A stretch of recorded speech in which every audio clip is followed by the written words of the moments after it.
The energy बस bye John Gordon. हम में से अधिकतर लोगों की व्यक्तिगत और पेशेवर दोनों जिंदगियों में परेशानी आती है। कभी कभी जीवन के इन उतार चढ़ावों की भयावकता हमें ये सोचने पर मजबूर कर देती है, क्या हम कभी इससे ऊपर भी पाएंगे?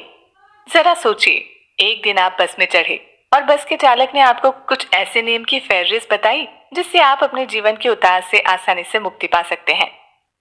इन्हीं सब के बारे में ये सबक है, द एनर्जी बस। एक बस रूपी जीवन पर सवारी करें जो आपको सकारात्मक सोच के नए नए तरीके बताएगी और आप निजी और पेशेवर जिंदगी में खुद को बदलता हुआ पाएंगे। आने वाले सबक में जीवन को ऊर्जा देने के लिए 10 नियम दिए गए हैं। इसके अलावा आप सीखेंगे कि इस बस में एक सीईओ का अलग मतलब है और आपको एक सीईओ बनना चाहिए।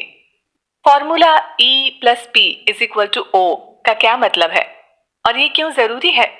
आप अपनी बस की सवारी पे नकारात्मक ऊर्जा से क्यों छुटकारा पाना चाहते हैं? पहला सबक, जिंदगी पे कंट्रोल न होना आपके दुख का कारण बन सकता है। अधिकतर लोगों के लिए सकारात्मक ऊर्जा का मतलब हमेशा बनावटी मुस्कुराहट बनाए रखना है, जबकि इसका मतलब बहुत ही गहरा है। ये वास्तविक आशावाद और उत्साह एक ऐसी स्थिति है जो विश्वास, जुनून और प्यार भरी जीवन शैली देती है। ये सुनने में बहुत अच्छा लग रहा है, लेकिन आप उस स्टेज तक पहुंचेंगे कैसे? चलिए, हमारी इस कहानी में जॉर्ज को मुख्य काल्पनिक किरदार देते हैं। जॉर्ज की जिंदगी परफेक्ट लगती थी। उसके पास एक घर, एक बीवी, 2 बच्चे, एक कुत्ता और अमेरिका की सबसे बड़ी ऊर्जा कंपनी एनर्जी कंपनी की अगुवाई करने वाली एक टीम थी जो लाइट बल्ब्स का निर्माण करती थी। फिर भी जॉर्ज दुखी था। हर छोटी बात उसे गलत लगती थी और वो अपने जीवन का अर्थ खोजने के लिए बेताब था। बहुत से लोगों की हालत जॉर्ज की तरह ही है, जो अपनी जिंदगियों में खुद को यात्री कुर्सी में फंसा हुआ महसूस करते हैं। और हो भी क्यों ना, व्यक्तिगत और पेशेवर जिंदगी दोनों ही तनाव और असंभव उम्मीदों के बोझ तले दबी पड़ी है। सोमवार की सुबह को जॉर्ज ने पाया कि उसकी कार के एक पहिए में हवा नहीं है। वो एक लाइट बल्ब के लॉन्चिंग से रिलेटेड मीटिंग के लिए लेट हो रहा था और उसके लेट होने से उसकी टीम में अव्यवस्था फैल गई। इस मामले ने तब और भी बदतर रूप ले लिया जब उसी सुबह उसकी अपनी पत्नी से तीखी नोकझोंक हो गई। एक ही दिन अभी हुआ और उसे ये समझ में आ गया कि उसका ये हफ्ता भी बहुत खराब जाने वाला है। वहां से ऐसा लग रहा था चीजें और भी खराब ही होती जा रही हैं। उसके कार का ब्रेक भी खराब हो गया, जिसकी वजह से उसके अगले 2 हफ्ते तक बस से काम पर जाना पड़ा। हालांकि जब वो पहली बार बस पे चढ़ा तब वो बस की ड्राइवर, जिसका नाम जॉय था, की मुस्कुराहट पर मंत्रमुग्ध हो गया। बाद में ये सामने आया वो पहले भी जॉर्ज जैसे इंसान से मिल चुकी थी और उसे बखूबी पता था ऐसे लोगों को किस चीज की जरूरत है। जॉर्ज को बस में बैठे एक यात्री से पता चला कि एक स्टडी के मुताबिक सोमवार सुबह 9 बजे लोगों के आत्महत्या करने का सबसे आम समय होता है। ये ऐसा समय होता है जब लोगों को लगता है कि अब बस जिंदगी के और हफ्ते उनसे नहीं चले जाएंगे। जॉर्ज इस स्टेज के बहुत करीब था और जॉय को पता था उसे इस मसले में हस्तक्षेप करने की जरूरत है। इसलिए उसने जॉर्ज को वंस इन अ लाइफ, जीवन में एक बार यात्रा में चलने के लिए आमंत्रित किया। एनर्जी बस में खुशहाल जीवन की यात्रा। दूसरा सबक, अपनी जिंदगी पे नियंत्रण रखना और अपने सपनों पे ध्यान केंद्रित करना। जॉय ने जॉर्ज को एक अविश्वसनीय और अनोखा अवसर दिया, पर जब तक जॉर्ज की बीवी और बॉस ने उसे अपना सब कुछ खोने को तैयार नहीं मान लिया था, तब तक वो इस अवसर को लेने के लिए तैयार नहीं था। वो एक नई जिंदगी के लिए जॉय के 10 नियमों को मानने के लिए प्रतिबद्ध था। पहला नियम, अपनी बस का ड्राइवर खुद बनो और उस पर कंट्रोल रखो। और इस तरह शुरू हुआ जॉर्ज का सफर। जॉर्ज जब दूसरे दिन बस पे चढ़ा तो जॉय ने उसे बताया कि लोग अपनी जिंदगी से इसलिए नाखुश होते हैं क्योंकि उनका खुद की जिंदगी पे ही नियंत्रण नहीं रहता। जॉर्ज को तुरंत उसकी बातों का मतलब समझ में आ गया। समझे भी क्यों ना, वो अपने आप को बॉस और अपनी बीवी की अपेक्षाओं के बीच में फंसा हुआ महसूस करता था। बस इतना ही नहीं, उसकी जिंदगी पूरी तरह से अपने नियंत्रण से बाहर घटनाओं से भरी पड़ी थी, जैसे कि कार का खराब होना। जॉय और भी बातें बताते हुए उसे कहती कि एनर्जी बस की फिलोसॉफी के अनुसार अगर आपको सच में एक नया जीवन चाहिए तो आपको अपने जीवन पे नियंत्रण करना आना चाहिए और आपको ये पता होना चाहिए कि आप क्या बनना चाहते हैं और वो कैसे बनेंगे। लेकिन ये सब करने से पहले आपको ये अच्छी तरह से पता होना चाहिए कि आप कहाँ जा रहे हैं। यहीं पे दूसरा नियम आता है, विजन और फोकस के द्वारा आप अपनी बस को मनचाही दिशा में ले जा सकते हैं। ये समझाने के लिए जॉय ने जॉर्ज को अपनी निजी जिंदगी को लेकर अपना नजरिया लिखने को कहा। एक उसकी जॉब के लिए और एक उसकी फैमिली के लिए। जॉर्ज ने निर्णय लिया कि वो एक बार फिर से खुश होना चाहता है। वो अपने बच्चों पर सकारात्मक प्रभाव और अपनी बीवी को खुश देखना चाहता है। काम पर उसका मुख्य उद्देश्य अपनी टीम के साथ मिलकर कामयाब प्रोडक्ट लॉन्च था। अब सिर्फ इन उद्देश्यों का पूरा होना ही बचा था। उसकी मदद करने के लिए जॉय ने जॉर्ज को लॉ ऑफ अट्रैक्शन के बारे में बताया। इस कंसेप्ट के अनुसार सभी विचार चुंबकीय हैं। आप जैसा सोचेंगे वैसा ही आपको अपने जीवन में दिखने लगेगा। उदाहरण के लिए ओलंपिक एथलीट्स को लेते हैं। बहुत से एथलीट्स लॉ ऑफ अट्रैक्शन का इस्तेमाल कर अपने कंपटीशन में उतरने से पहले अपना सर्वश्रेष्ठ प्रदर्शन देने के बारे में सोचते हैं। अक्सर इसका परिणाम स्वर्ण पदक होता है। इस शक्तिशाली क्षमता का एहसास करते हुए जॉर्ज ने संकल्प लिया कि वो प्रतिदिन 10 मिनट अपने लक्ष्य के बारे में सोचेगा। तीसरा सबक, घटनाओं के प्रति नजरिया बदलने से आप नकारात्मक को भी सकारात्मक ऊर्जा में बदल देंगे। ये सबको पता है कि हर वक्त सकारात्मक रहना कोई आम बात नहीं है, लेकिन आपका रवैया और दृष्टिकोण बड़ा अंतर ला सकता है। चीजों को देखने का नजरिया पूरी तरह से आपके हाथ में है। E+P=0 फॉर्मूला लेते हैं। इसके अनुसार इवेंट्स प्लस परसेप्शन और positive energy is equal to outcome. दूसरे शब्दों में बहुत सारी ऐसी चीजें हैं जिन पे हमारा कोई नियंत्रण नहीं है। अगर नियंत्रण है तो वो सिर्फ हमारे नजरिए पे है। हम उन घटनाओं को कैसे देखते हैं। इसलिए नकारात्मकता की बजाय सकारात्मक विचारों को अपनाकर हम अच्छे परिणाम की उम्मीद कर सकते हैं। ये एक महत्वपूर्ण बात है क्योंकि सकारात्मक ऊर्जा आपकी बस को आगे ले जाती है। यही तीसरा नियम है। सकारात्मक ऊर्जा आपकी यात्रा का ईंधन है, लेकिन आप इस ईंधन टैंक को हमेशा भरा कैसे रख सकते हैं। कभी कभी आपको केवल चीजें दूसरे नजरिए से देखने की जरूरत होती है। अगर आपके पास करने के लिए बहुत काम है तो उस नौकरी के लिए आप आभार महसूस कर सकते हैं, ये जानकर कि कई लोग सिर्फ काम पाने के लिए कितना संघर्ष करते हैं। मात्र इतना सोचने से ही आपको बहुत मदद मिलेगी। कृतज्ञता मात्र जाहिर करने से एंडोर्फिन्स रिलीज होते हैं, जिससे आपको आपके जानने से पहले ही बेहतर महसूस होने लगेगा। जॉर्ज ने इसे अपनाने को सोचा। वो 10 मिनट कार्यालय के चारों ओर टहलते हुए उन सारी बातों को सोचता है जिस पर उसे आभारी होना चाहिए। उसे आभास हुआ कि वो स्वस्थ है, उसके पास एक प्रेमपूर्ण परिवार, घर और नौकरी है जो कि ज्यादातर लोगों के मुकाबले बहुत अधिक है। इस वॉक के बाद उसे अपने अंदर नई ऊर्जा का आभास हो रहा था। वो अपना काम करने और दिन की सारी चुनौतियों का सामना करने के लिए खुद को तैयार महसूस कर रहा था। आप भी जॉर्ज का अनुकरण कर सकते हैं। बस आप अपने दैनिक दिनचर्या में इन सारी बातों को सम्मिलित कर लें। इससे आप खुद को ताजगी और पुनः प्रोत्साहन प्रदान कर सकते हैं। चौथा सबक, लोगों को अपने विजन के बारे में बताएं और उन्हें अपनी यात्रा में शामिल होने को बोलें। चाहे ऑफिस में सहयोगियों के साथ काम करने की बात हो या घर में पार्टनर के साथ, अक्सर खुशी और सफलता टीम वर्क पर निर्भर करती है। एक सुखी पारिवारिक जीवन और कामयाब कामकाजी वातावरण तभी संभव है जब सब अपने अपने हिस्से का काम बखूबी करें। तो जैसे जैसे जॉर्ज को अपना विजन समझ में आने लगा, उसे चिंता होने लगी। अगर वो जुनून और ऊर्जा के साथ काम करने वाले इकलौते व्यक्ति हैं, तो सफल उत्पाद लॉन्च या उसकी शादी में सुधार आने की संभावना बहुत कम है। सौभाग्य से जॉय के पास नियम नंबर 4 है। दूसरों को अपने विजन के बारे में बताएं और उन्हें आपस में जुड़ने के लिए बोलें। ये आसान है। जितने ज्यादा लोग आपके बस में होंगे, उतनी ही ज्यादा सकारात्मक ऊर्जा आपको अपनी यात्रा के लिए मिलेगी और उतने ही ज्यादा उसके सफल परिणाम होंगे। इसे हकीकत बनाने के लिए जॉय ने जॉर्ज को एक आसान वेबसाइट के बारे में बताया, जिसकी मदद से वो अपनी योजनाओं के बारे में अन्य लोगों को बता सके।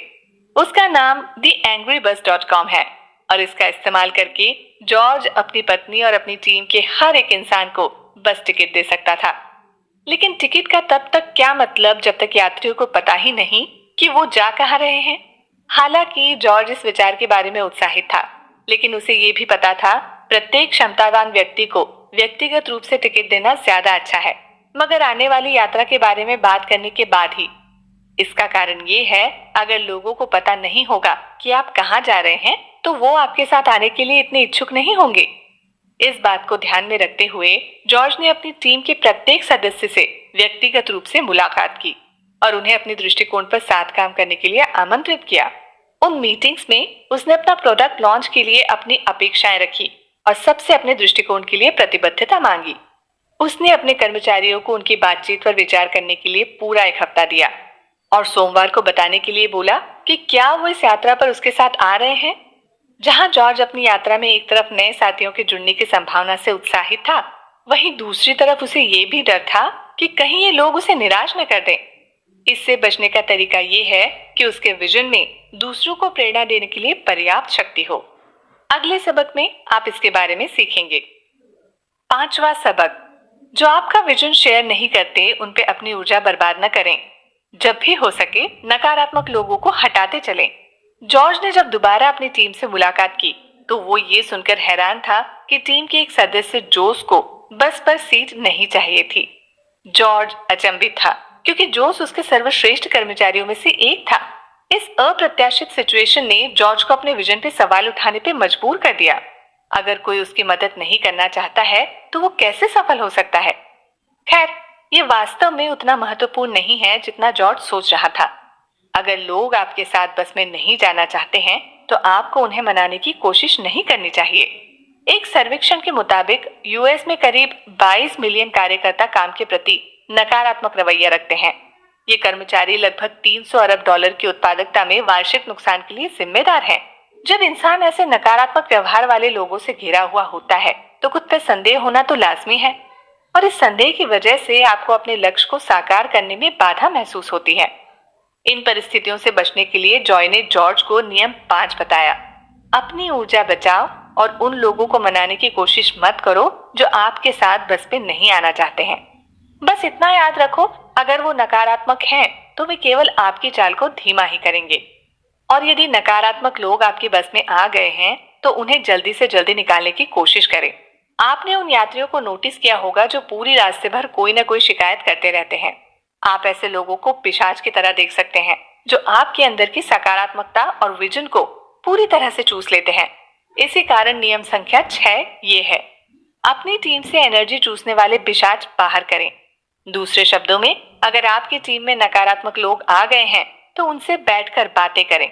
ये जानने की कोशिश करें कि उनके नकारात्मक रवैये की वजह क्या है और आप दोनों साथ मिलकर इस पर कैसे काम कर सकते हैं। अगर वो बदलने के लिए तैयार नहीं है तो आप उन्हें जाने दें। या फिर ऐसी परिस्थितियों में जहां आप ऐसे लोगों से छुटकारा नहीं पा सकते, जैसे आपके बॉस या सुपरवाइजर से, तो अपनी खुद की सकारात्मक ऊर्जा को बढ़ाने के तरीके ढूंढें। अगर आप ऐसा कर लेते हैं तो आप उनसे आने वाली नकारात्मकता को आसानी से संतुलित कर लेंगे। छठा सबक, अन्य लोग भी आपकी भावनाओं को महसूस कर सकते हैं और आपके उत्साह से प्रेरित हो सकते हैं। क्या आप ऐसे लोगों को जानते हैं जो नई एल्बम या फिल्म को लेकर बहुत उत्साहित रहते हैं? क्या आपने कभी गौर किया है कि ऐसे उत्साहित व्यक्ति के अपने उत्साह का वर्णन करने पर आपको भी उत्साह और खुशी का एहसास होता है? यह एक प्राकृतिक प्रतिक्रिया है। आखिरकार मानव शरीर दूसरों की भावनाओं को महसूस कर सकता है। इंस्टीट्यूट ऑफ हार्ट मैथ का उदाहरण लें, जो एक इंसान के भले चंगे होने में दिल के रोल को समझाने का काम करता है। उनके शोध में पाया गया कि दिल अपनी खुद के विद्युत चुंबकीय फील्ड के माध्यम से भावनाओं को संचारित कर सकता है। इतना ही नहीं, इस तरह की फील्ड को 10 फीट की दूरी से महसूस किया जा सकता है। दूसरे शब्दों में, हमारे आसपास के लोग समझ सकते हैं कि हम क्या महसूस कर रहे हैं और उसके अनुसार रिस्पॉन्स भी देते हैं। यही कारण है कि जब कोई निष्ठाहीन होता है तब हमें पता चल जाता है। लेकिन इसका मतलब ये भी है कि जब लोग वास्तव में किसी चीज को लेकर जुनूनी हैं, तो वे उत्साह और सकारात्मक भावनाओं को साझा करते हैं। इसकी वजह से अपनी पूरी बस को उत्साह से लबरेज रखना जरूरी है। लेकिन ऐसा करते वक्त आपको ये भी ख्याल रखना होगा कि ये काम सच्चे उत्साह के साथ किया गया हो। यहीं पर नियम 7 आता है। आपका उत्साह लोगों को आपकी तरफ आकर्षित करेगा और लोग आपके साथ जुड़ने के लिए आसानी से तैयार हो जाएंगे। जब तक आप अपने काम को और आप जो भी करते हैं उसे लेकर उत्साहित रहेंगे, तब तक आपके आसपास के सभी लोग भी ऐसे ही उत्साहित रहेंगे। ये एक ऐसी ईंधन रूपी सकारात्मक ऊर्जा है जिसकी आपको अपनी यात्रा की लंबी दूरी तय करने के लिए जरूरत पड़ेगी। जॉय के पास इसके लिए एक नाम भी है, सीईओ या चीफ एनर्जी ऑफिसर। ऐसी भूमिका अदा करने वाले लोग अपनी टीम के सदस्यों को, कर्मचारियों को और यहाँ तक कि ग्राहकों को भी शक्तिशाली सकारात्मक ऊर्जा से भर देते हैं, जिससे उन्हें प्रेरणा मिलती है और वे आगे बढ़ते हैं। 7वां सबक, अपने यात्रियों को अपना समय तथा उन्हें पहचान देकर महत्वपूर्ण महसूस कराएं। शायद आपने ध्यान दिया होगा कि जब सामने वाला इंसान आपकी मेहनत को समझता है और आपकी फिक्र करता है, तो आप और कड़ी मेहनत करते हैं। ये साधारण लगता है, लेकिन ये इंसान की प्रशंसा पाने की गहरी चाह की तरफ इंगित करता है। दूसरे शब्दों में, अपने सदस्यों को प्यार करते हुए आप उन्हें अच्छा महसूस तो करा ही सकते हैं, साथ ही साथ उन्हें अपना सर्वश्रेष्ठ काम करने के लिए प्रेरित भी कर सकते हैं और अपना अनुसरण भी करा सकते हैं। यही कारण है कि नियम 8 बस में बैठे अपने यात्रियों से प्यार करना है। आइए जानते हैं कि ये कैसे करेंगे। सबसे पहली बात, सुने। याद रखें, प्यार और रिश्ते को मजबूत बनाने में समय लगता है, इसलिए जिस प्रकार आपको अपने साथी से मजबूत रिश्ता बनाने के लिए उसके साथ समय बिताना जरूरी है, उसी प्रकार अपने कर्मचारियों से मजबूत और अच्छा रिश्ता बनाने के लिए उन्हें समय देने की जरूरत है। नियमित रूप से व्यक्तिगत बैठकें जरूरी हैं। वे व्यक्तिगत रूप से अपनी टीम के सदस्यों को जानने का अवसर प्रदान करती हैं। इन मीटिंग्स में सामने वाले की बात को आपको ध्यान से सुनना चाहिए और उसके अनुभव के लिए सहानुभूति रखनी चाहिए। आपके कर्मचारियों को ये पता होना चाहिए कि आप उनकी जरूरत और उनके विचारों दोनों की परवाह करते हैं। इसके बाद अपने कर्मचारियों को व्यक्तियों के रूप में देखें और उन्हें ये भी दर्शाएं कि आपको उनका काम कितना पसंद आया। उदाहरण के लिए, आपको इलेक्ट्रॉनिक बर्थडे संदेश कभी नहीं भेजने चाहिए, बल्कि अपनी टीम के हर सदस्यों के लिए खुद बर्थडे कार्ड में लिखें। और अंत में, आप अपने हर कर्मचारी की व्यक्तिगत उपलब्धियों को पहचानें।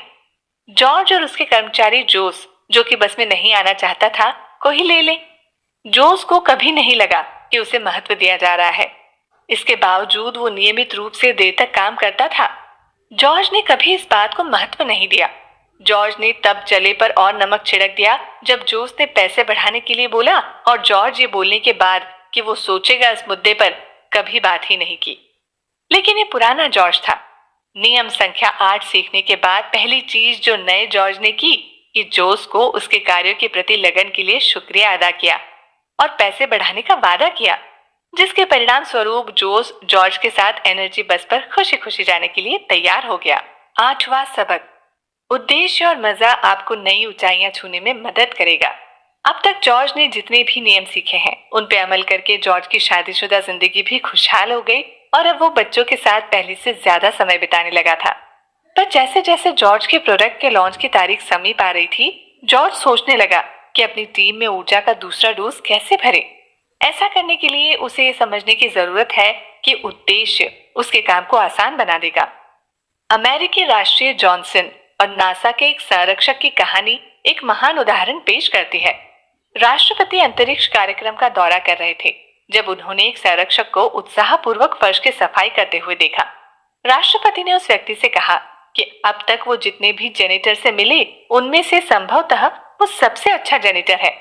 इसका जवाब देते हुए उस व्यक्ति ने कहा, सर, मैं सिर्फ एक जेनिटर नहीं हूँ, मैंने अभी अभी एक इंसान को चांद पर पहुंचने में मदद की है।